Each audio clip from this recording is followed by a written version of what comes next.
I'm sitting up and I'm looking down at my legs and I can't move them. Like they're not moving at all. And I touched my glutes like this, my leg, and it just feels like a bag of water. I had no sensation. I just felt this squishy something on my leg. And I'm like, I cannot feel my legs. Those are some powerful emotions. And it's pretty life-changing.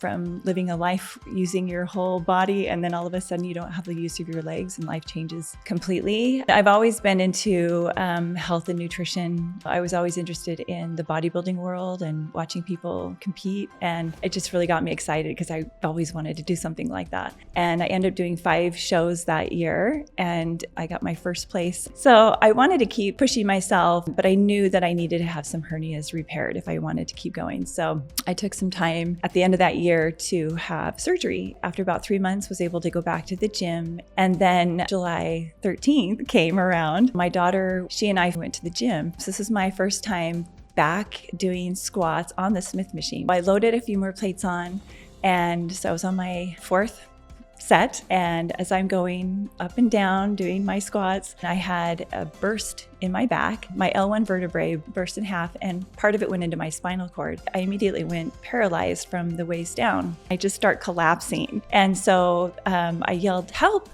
And as I yelled help, I just kind of dropped myself from underneath the bar and just landed on the ground. My daughter's on the phone. She called my husband right away, and she's like, Mom's broke her back and she can't move her legs. And then I get into the ambulance, and all of a sudden the pain hits. And that's when I started screaming. Like it was this intense pain right in my hip flexors. I remember thinking, what was I thinking? That was the stupidest thing I should have done. This, squats. Like I was so mad at myself. Before we dive into today's episode, I want to give a quick shout out to the sponsor that makes this generational health podcast possible, Hiva Health. At Hiva, we're all about helping you live longer, feel stronger, show up better for the people and passions that matter most. Whether it's hormone optimization, medical weight loss, peptide therapy, personal skincare, or gut health, Hiva delivers modern, proactive healthcare that's designed around you. It's fully virtual, available nationwide, and powered by real technology and real people who actually care. If you're ready to invest in your health span, not just your lifespan, head over to hivahealth.com and start your journey today. I should note that prescription medications must be prescribed by a licensed provider in your state, and individual results will vary. And with that, let's go ahead and get started on our episode. Thank you. Sharla Peterson, thank you for coming into the Generational Health Podcast today. Thank you for asking me. Yeah, no, it's awesome. We got connected, and your story was just one that I got really interested in. I love to go to the gym, and I like to exercise. And so when I saw a little bit about your story, I thought I'd really love to hear it from you firsthand. So I appreciate you coming in and taking the time to sit down with me for a little bit. To kick things off, I want to get to know you and have you introduce yourself and everything. But to kick things off, I took a couple screenshots from some things that you've said on social media. And so I was just going to read them, and then maybe you can just respond to it. And we'll start from there if that works for you. Okay. July 13th, 2023. God had new plans for me. New challenges to overcome. New mountains to climb. New pains to endure, spiritual lessons to experience. He carried me through it all to a whole new world I didn't know existed, an adaptive way of life that was just as great as before. He brought trauma to triumph. He brought blessings beyond measure, a heart full of gratitude, and a list with no end. So with that, I would love for you to tell us what happened on July 13th, 2023. Well, that got me a little emotional listening to that. Because those are some powerful emotions that I shared on my social media about my story. And it's pretty life-changing when you go through something so dramatic, from living a life using your whole body, and then all of a sudden you don't have the use of your legs and life changes completely. So how did I get here? Well, first of all, I'm a mother of 5, and I grew up in Omaha, Nebraska. I went to college at the University of Southern California and received my occupational therapy degree. So I worked as an occupational therapist for about 5 years. And then we had 5 kids. And I've always been into health and nutrition. And I started teaching aerobics when I was young, like 16 years old. And so I've always been going to the gym. Even after I had my kids, I had kind of a desire to do something really great someday. And I was always interested in the bodybuilding world and watching people compete. And so when my youngest daughter was old enough that I was able to put more work into the gym, I really looked into going into bodybuilding. And so I had a friend that started competing, and she did a competition, and I watched her kind of go through the process of getting ready and getting on stage. And she won the whole show and came home with the trophies, and she just was so excited about, her accomplishment. And it just really got me excited because I always wanted to do something like that. And she just looked at me and she said, "You could have totally gone up there." And that was just kind of the spark of like, oh yeah, maybe I could. And so I hired a trainer and I said, I want to compete. And the bikini division was, the one thing that fit my body the most because I didn't have a ton of muscle or anything. But so I trained with my trainer. I had a great trainer, and it was about 16 weeks of a prep, and went and did my first show, and I just really enjoyed it. I thought the whole journey was exciting, and I didn't do really great. So I knew I had a lot of room for improvement, but after my first show, I knew I wanted to do another one. And so we just got back on the wheel and started grinding, and I wanted to build more muscle and I wanted to get stronger. And I ended up doing 5 shows that year. And I got my first place on my 3rd show. I got a first place in my division. And then I went to Masters Nationals and I got 2nd place. And I had some hernias from my pregnancies. I have 5 kids, and I think I got 1 with each child. So I wanted to keep pushing myself and building more muscle and changing my body composition.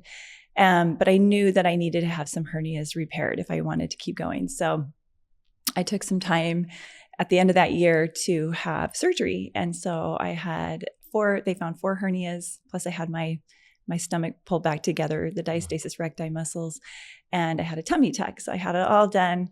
And they told me that I was going to have kind of a long recovery and that I wasn't going to be able to work my core for a year, but I was slowly able to get back into the gym.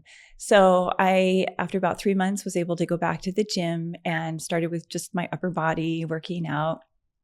And there was a challenge, fitness challenge that came up that I thought, oh, this will be great because it'll get me back into the gym and get me motivated to get back on the diet and everything. And so I started this challenge on June 1st.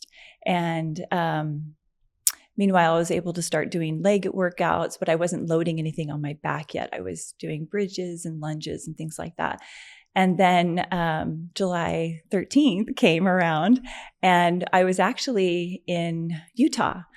So my daughter was a volleyball player, and she wanted to do volleyball camp at BYU. And so she and I flew out, and I have another daughter that lives up there. She's a cosmetologist. So we dropped off the younger daughter at volleyball camp, and then we went to the gym.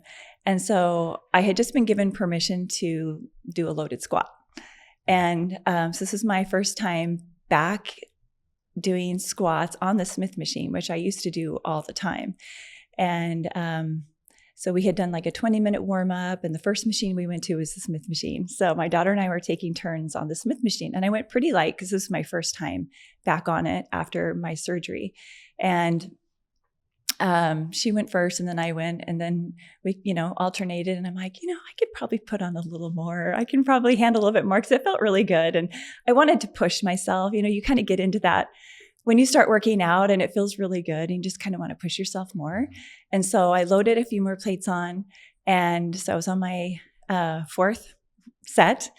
And as I'm going up and down doing my squats, I was, going down, and as I was pushing myself up, and I was just really pushing.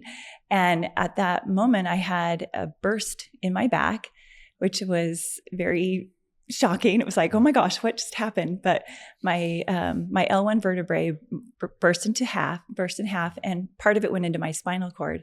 And so when I hit my spinal cord, I immediately went paralyzed from the waist down. So I'm in the middle of a squat and I have a bar on my back, and I just start collapsing. And because my legs are paralyzed, and I couldn't move. I didn't know what to do. It's like, do I yell for help? Do I drop? I just didn't know what I was going to do, because I'd never been in this position before. And so I yelled help. And as I yelled help, I just kind of dropped myself from underneath the bar and just landed on the ground. And my daughter, who was with me, wasn't really paying attention. She turned around and she sees me on the ground. And I look at the lady that was next to me working out. She was the same lady that checked us in. And I looked at her and I said, call 911. I broke my back. And so I'm laying there in total panic, and I'm just hyperventilating, just trying to breathe. And so I was trying to not lay down, because I didn't want to lay down, because I felt like if I lay down, I can't breathe. I want to sit up. And so I was trying to support myself. So I'm sitting up and I'm looking down at my legs, and I can't move them. Like, they're not moving at all. And so then I take my hand and I touch my glutes like this, my leg, and it just feels like a bag of water. Like I had no sensation, but I just felt this this like squishy something on my leg. And I'm like, I cannot feel my legs. And I wasn't in any pain at that time. I think I was just mostly in shock. And so my daughter's on the phone. She called my husband right away, and she's like, Mom's broke her back and she can't move her legs. And so my husband cancels all of his patients. He's a dentist here in Mesa, and he cancels his patients and gets the first flight he can to fly out to Utah. And then the ambulance comes. It was pretty fast. They actually showed up really quickly. And they, put an IV in, and they're trying to figure out, okay, can you feel here? Can you feel here? Can you feel here? Like trying to figure out what location that I was paralyzed at. And then they got me onto the stretcher and got me into the ambulance. And, I was telling my daughter, follow us to the hospital, grab my purse, just giving her all these instructions. And then I get into the ambulance, and all of a sudden the pain hits. And that's when I started screaming. Like, it was this intense pain right in my hip flexors. And it was just so intense, and the pain was so bad. And I was just screaming in pain. And I remember thinking, what was I thinking? That was the stupidest thing I should have done. This, squats.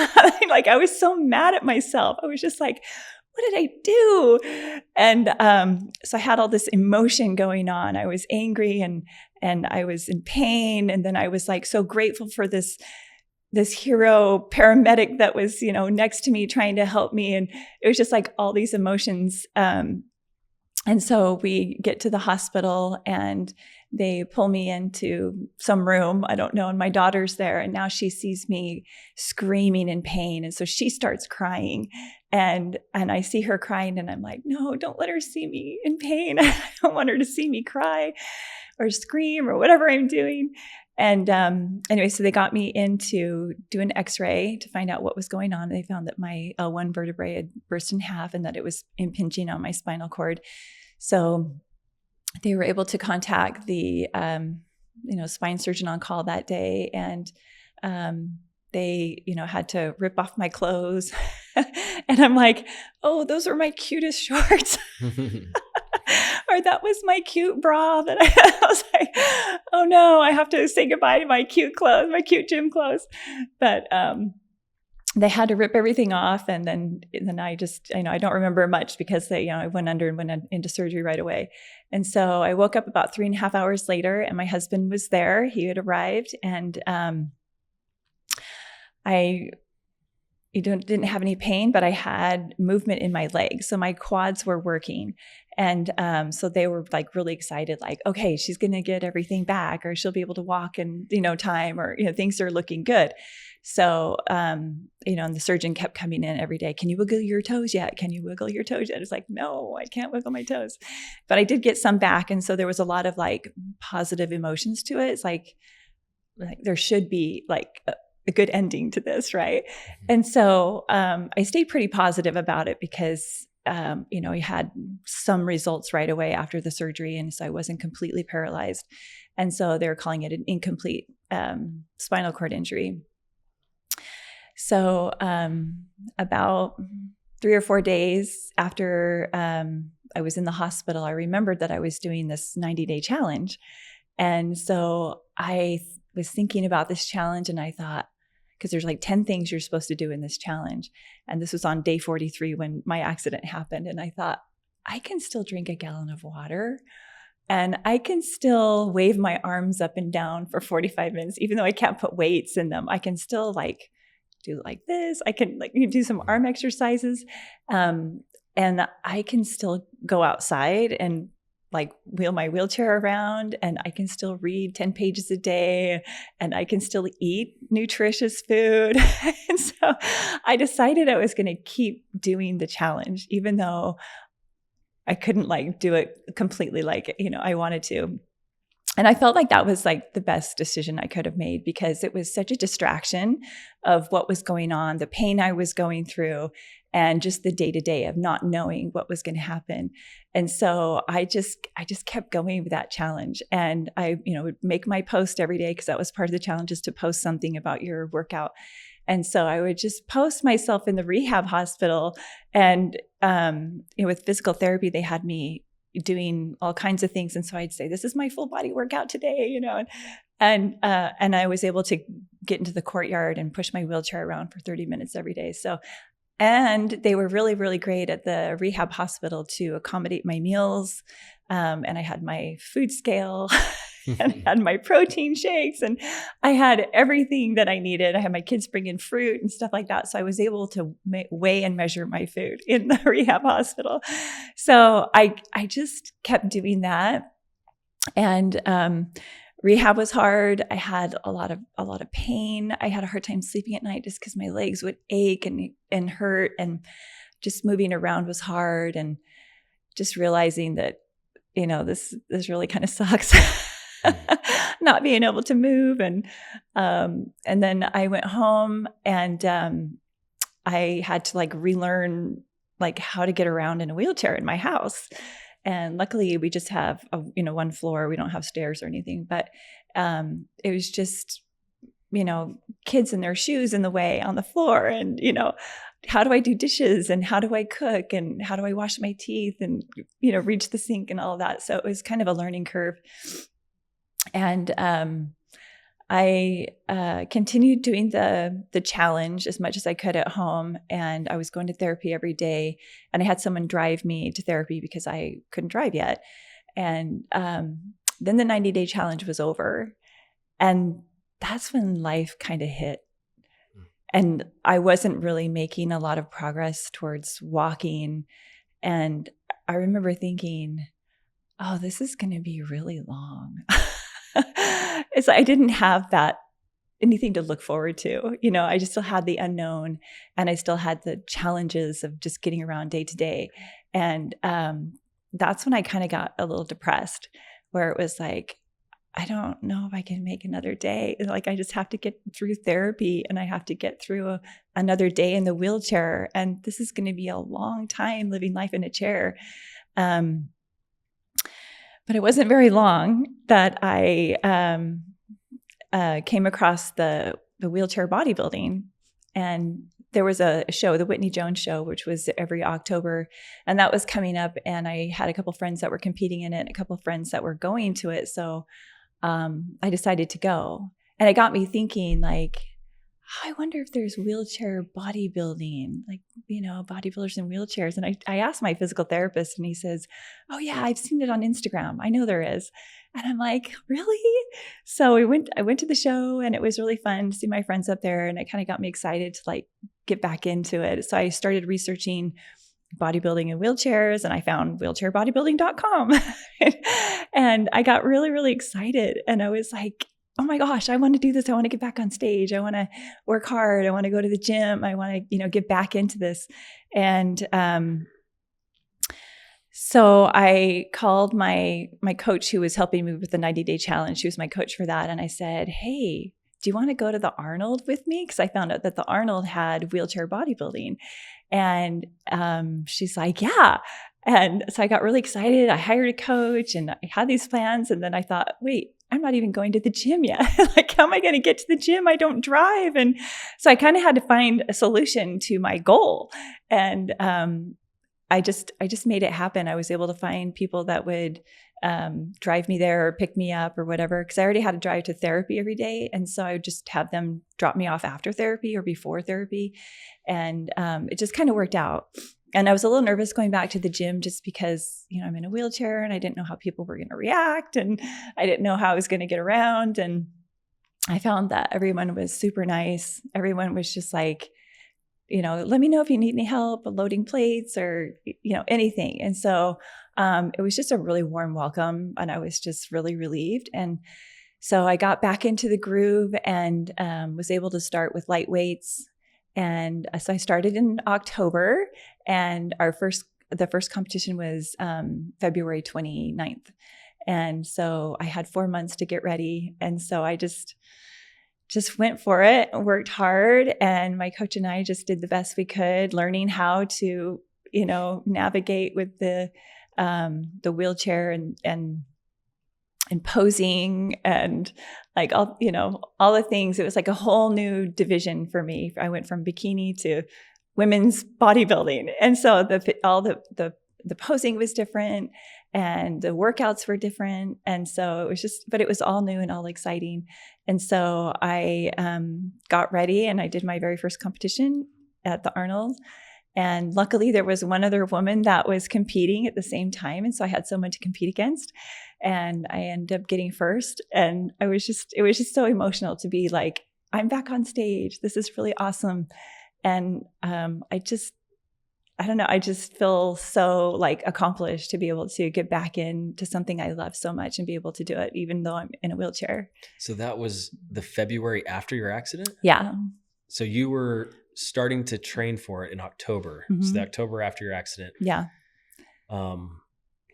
Okay. So I think most people, and I've heard that you are one of the most positive people on the planet. So I'm catching onto that right now. But I think a lot of people, when stuff like this happens, you look for reasons why this would happen to you, or, you try to navigate life now in this new situation. And it's almost like, I'm just curious, like, how do you stay so positive? Like, how did you get through, July, and then by October, you're just like ready to go train for a bodybuilding competition? Like, what was it, do you think, that helped you stay so positive and so motivated to just keep going?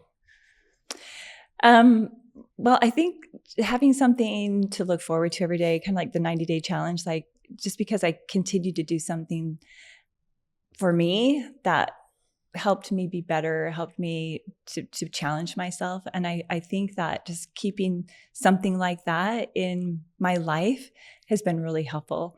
I was going to say something else and I can't remember what it was. I had another thought. I mean, like, what would you say is like your why? I mean, it's like when I read that thing at the beginning, you talked a lot about God carrying you and teaching you lots of stuff through all of this.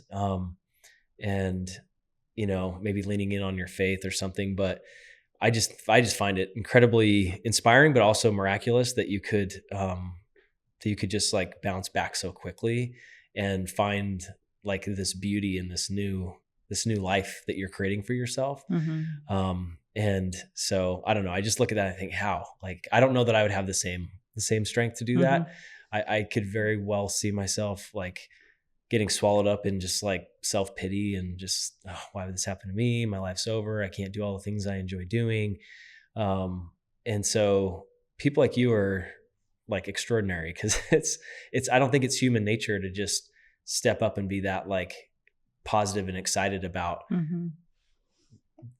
doing something you love doing in a different way, you know, and just kind of getting past it and just be like, okay, well, this is the new reality, and I love doing this. And you got excited. It wasn't just like it was something that popped up. Like you mentioned, you said you saw this competition and it got you excited. And so anyway, I don't know if there was anything there that you thought was like really helped carry you through that and made you, you know, just maintain that positive attitude through all of it. There's two things that I can think of. So when I was in the rehab hospital, it was very emotional. I had up days, down days. It was just, you know, days of pain, days that went good, days that were just really long. And I remember feeling this need for laughter. Like I needed something to make me laugh, and I needed something to make me feel peace. And so I would kind of look for those things, and I found some really funny people on Instagram that like post the funniest things. And like, that was so nice to just like laugh and just have, you know, just to forget about the pain and everything. And then I also was seeking the spiritual and the beautiful and things that were so enriching. And my friend, this was, you know, maybe a week in the rehab hospital, my friend brought a picture of Christ into my room. And I remember like the instant that was in my room, it was just like, that's what I would look to when I needed peace. Like if I started getting anxious about my future, or I just started to worry, or just, you know, I just kind of got overwhelmed with, you know, how am I going to deal with this? I would just look at that picture, and then I would just feel this peace. And so it was like those two things that really got me through. And so anytime that I had any of that anxiety, I would remember, okay, I had to think about my Savior and the peace that it brings me. And so it was just that knowledge that I knew that He was there for me. He knew what I was going through, and that He had a plan for my life. That this was all part of it, that He knew I was strong enough to get through, and that He knew that there was a purpose in what I was going to go through. And that if I sought Him out, that I would find that peace and I would find that purpose. So I think those are the two biggest things that kind of got me through the hardest parts. Yeah. No, that's awesome. I think we all have family situations, personal situations that happen, tragedy, sickness.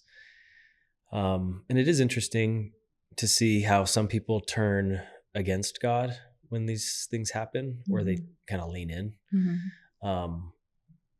One argument that I've heard come up quite a bit is it's like, you know, does God like allow this stuff to happen? Or like when people say like, why me? Like, why would He let this happen to me? And kind of goes back to the whole free agency thing of, well, it's not that He couldn't stop it. It's that He doesn't stop anything. Like stuff just happens. And oftentimes, like the other thing too, that people say is everything happens for a reason. And sometimes I don't know, the older I've gotten, and, you know, I've seen, you know, kids with childhood cancer and things. I'm like, I don't know that happened for a reason. I think stuff just happens. But the beauty is like what we learn when we choose to maybe lean into the divine and try to find out like what good can come from it, you know, and what we can learn from it, and how, you know, someone like yourself, having gone through something that most of us will never experience, like you're in a unique position to serve other people in a unique way, right? Or inspire people in a unique way that I am not. And it's like, so it is kind of an interesting, like silver lining, this beautiful part of tragedy that when you lean into it and when you turn to that peacemaker, or you turn to like that plan that you know that that God has for you, how you can like shape that and bless other people's lives. So anyway, with these big tragedies, I always look at that and I just wonder, because I think there's a lot of people that think that God punishes people, or, you know, like, or that He allows, you know, innocent people to get hurt or sick or, and it's not necessarily that. But I think he does allow us to learn from really bad situations or just tragic situations and become a better version of ourselves through it. It's true. Yeah. I believe that we can become better. And I believe that we can learn about him more as we struggle and go through trials. We can learn way more and develop a relationship that we didn't have before. So, yeah, I think a lot of people are like, okay, what am I supposed to learn from this? It's like, sometimes like, my husband kept asking that over and over. What am I supposed to learn from this? What am I supposed to learn from this? And a lot of times it's like, you don't really learn, you learn through the whole process of it. Sometimes I don't know. It's pretty complicated, especially when you look at tragedy. And I keep going back to kids because kids are the ones that like, you see little innocent kids that, they get sick. That's a really hard thing to see. And it's really hard for me to like piece all that together sometimes. And so I don't know. I just go back to thinking like stuff happens. It just happens. Like it's not necessarily, did it happen for a reason? No, but we can find a reason through our actions and through our prayer and through our, searching and leaning in and all that kind of stuff. So anyway, that's really cool. This is an amazing story. So I guess what has been maybe some of the biggest adjustments that you've had to make since, before you've always been active, you were doing aerobics and bodybuilding and all this kind of stuff, and you got 5 kids, you got a busy life. What's been some of the biggest adjustments for you in the last couple of years? So the biggest adjustments is I had a workout partner, and we used to swim together and go to the gym together and do a lot of walking. We did a lot of walking together. And that was something I looked forward to. And after this accident, it just totally changed that. Like I couldn't go walk with her. I'm like, we tried. She tried pushing me in the chair. She tried, it's like, it's just not the same because I'm not getting a workout. She's getting a workout and she's pushing me. Or we tried going to the track and I would push myself, around the track and stuff. It's just hard. It's just not the same. And so I think like something like that I held so dear to me was that friendship and that workout partner. Things just had to change. Like now we go get our nails done together, or we do something else. I also was part of a hiking group that I just loved being part of. And something happens when you're hiking for hours with people. You talk and you engage in conversation and you learn something and you want to do better on this or change your life with it. It's just so enriching. That had to change because I didn't have my hiking group anymore. So I think seeking out other things like the canoeing, I have a team of people that like to paddle and I have the opportunity to paddle with them. And so it's not the same. Like we don't talk while we're paddling because we're working hard and we have to say the commands of, switching paddles and things like that. But it's just being part of another group and being outside. And so that's like been one of the biggest things that's changed for me is like the social and active life. Working out, I can still work out, by myself, and I might need a little bit of help here and there. And thank goodness there are people that'll help out, or I'll just go to the front desk and say, hey, can you help me with this? Because people leave like 45-pound plates on the machines and and I go to the machine to use it and it's like, I can't take that off. So I need someone to help me. But and then just life takes longer. Everything I do takes, like cleaning the house, cooking, all these things just takes a lot longer because I don't have, the full function and everything, getting dressed. It's just, I've had to learn to be patient and not expect too much. So. Well, I would love to maybe shift gears a little bit and talk about prepping for shows. Okay. If you're cool with that, I've never really talked to anyone that's, I have talked to some people that have prepped for shows, but not in depth about kind of the routine. You mentioned like a 6-week prep is kind of, I don't know if that's a normal time frame, but like over the course of like 16 weeks, if you're prepping for a show, how do you, I don't know, what's like the regimen of workouts and your nutrition to get into like show shape? The thing for me that's crazy is I'm pretty consistent. So like I'm a pretty good eater most of the time. I have my cheat meals and all that kind of stuff. But like changing and shifting your macros over that period of time and also retaining as much muscle as possible, I think is pretty amazing that bodybuilders are able to do that. So I don't know, just like what are some lessons you learned that you've been coached on that have helped you be successful kind of in the bodybuilding side of things? Let's see, usually like 16 weeks out. I mean, it depends on where you're coming from. So like I had been working out for quite a bit when I first started, like in bikini. I'd been working out pretty regularly and was eating fairly decent. And so when I started 16 weeks out, I think the biggest changes were my exercises were a little bit longer. And so I was at the gym a little bit longer. And then my macros, I just started counting them, like what I was eating for proteins, fats, and carbs. And it stayed pretty steady for quite a while. But then as you get closer to like 8 weeks, then things start, you want to like tighten up a little bit more. So things start dropping, your calories start dropping. Is it more of a caloric change and your macros all stay the same? Or do you actually adjust like your macros too? I mean, so are you like depleting, like when you deplete calories, is everything coming down proportionately, or are you like dropping carbohydrates and keeping other things steady? It's every coach has been different. Okay. I've had 4 or 5 coaches. I've had a different experience with each one of them. And it's, basically overall the calories are dropping. I've done carb cycling with one of my coaches. But even with that carb cycling, slowly all the calories come down. Even though I have a high carb day, it's just not quite as high, or, so it's just the slowly coming down with all the carbs. And then depending on how well you do, if you do more cardio, and some coaches don't believe in cardio, so they just want to cut the diet. So there's so many ways of getting there. And I think, everybody's response to it is different, but it's just a general decrease in calories, whether you're burning it off through cardio or you're decreasing your food. So. Okay. And then as far as like exercises, primarily just weight training and resistance training. Yeah. You just keep working as hard as you can until that last week.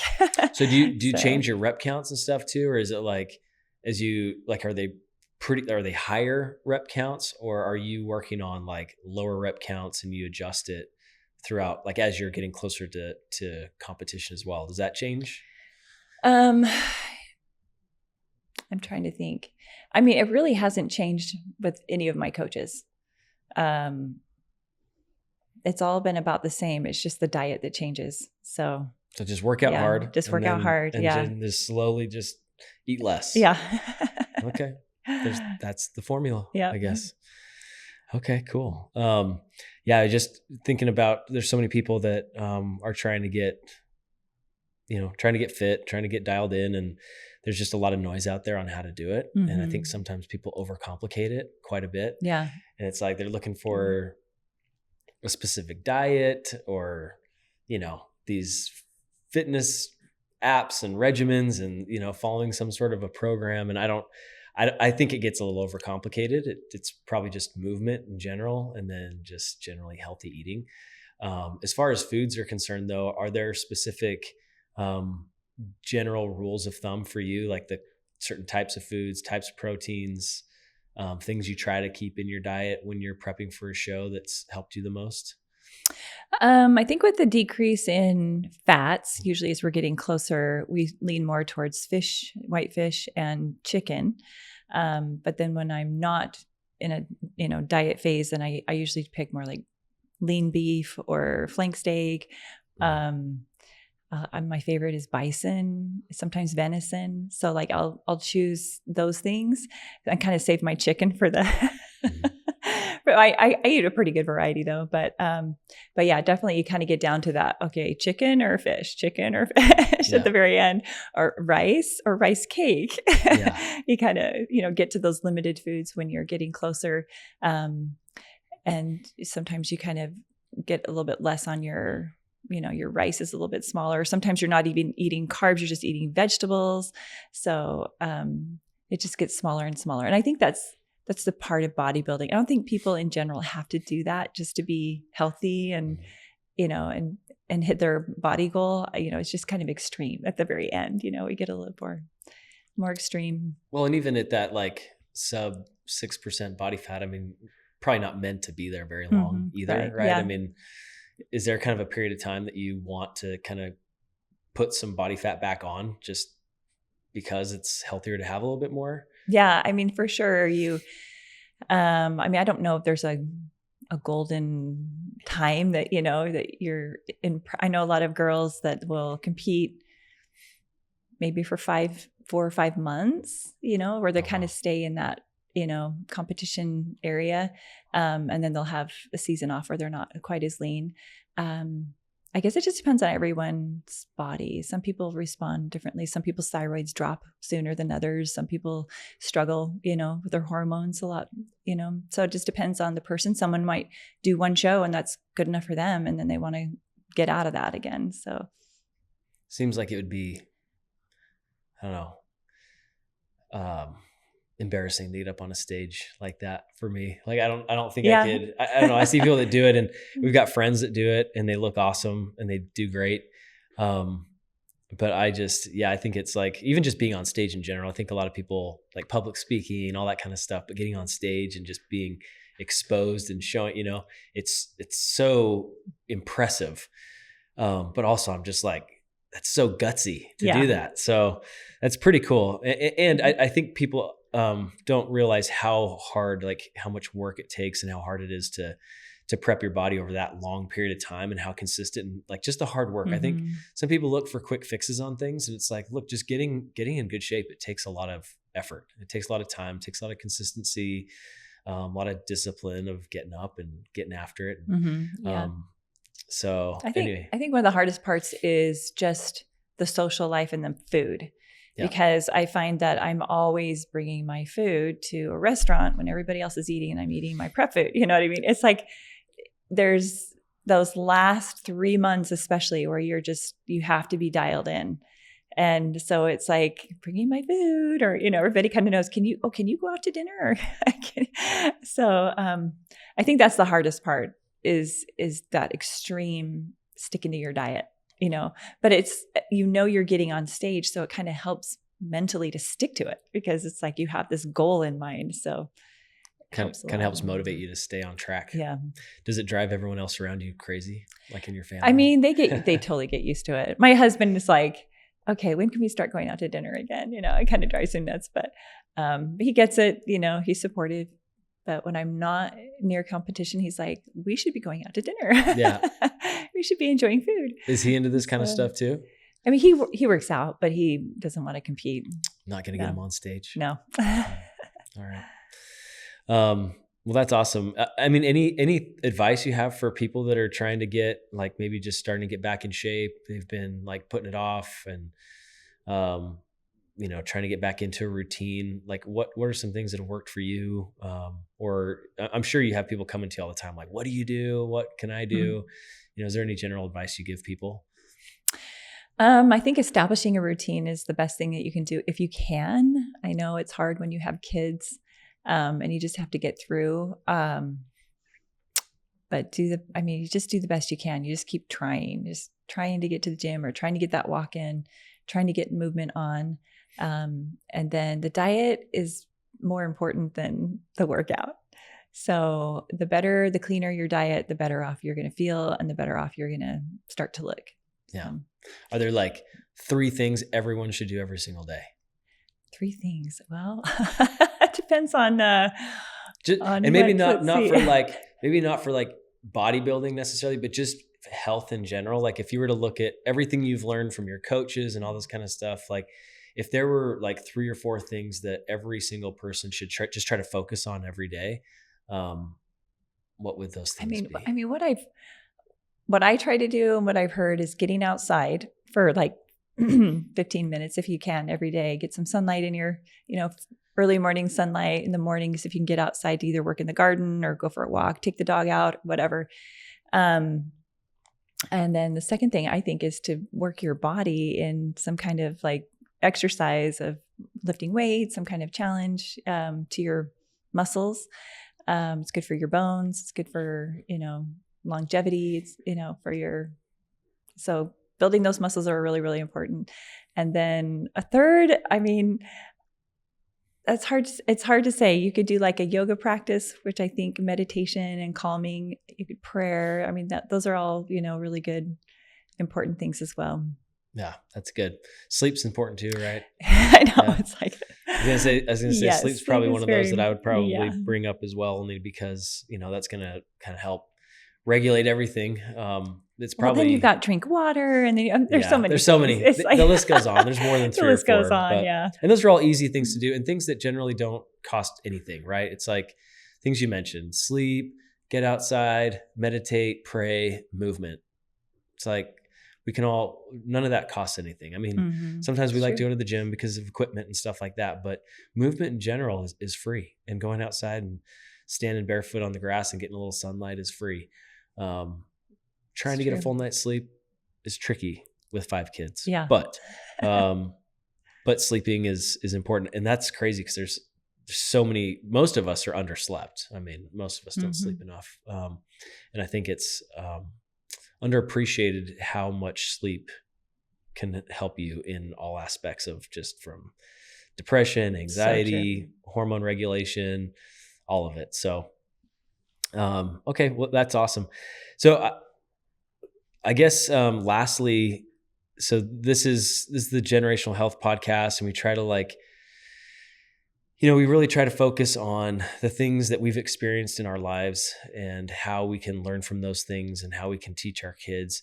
I guess looking at everything that you've experienced in the last couple of years, what kind of a message do you hope or lessons do you hope your kids take from this?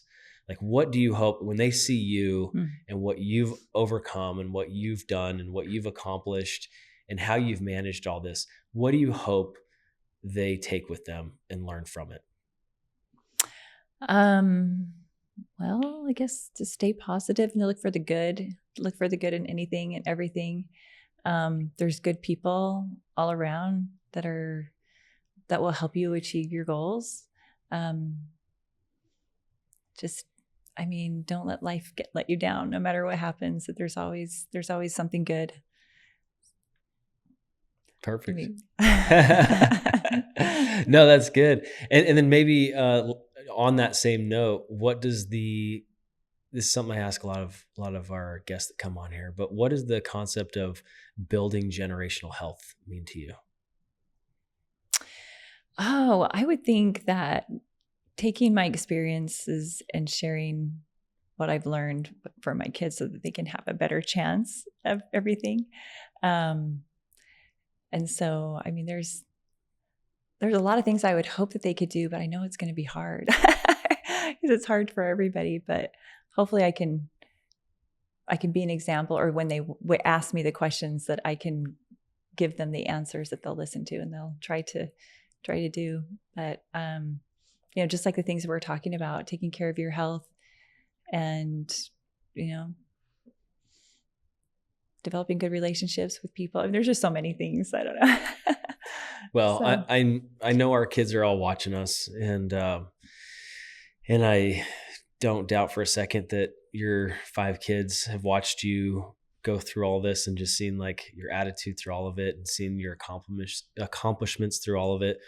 And I know they're soaking in so many good life lessons that they're learning themselves, because they're going to experience really tough situations too, if they haven't already. Many of them probably have, but stuff is going to happen.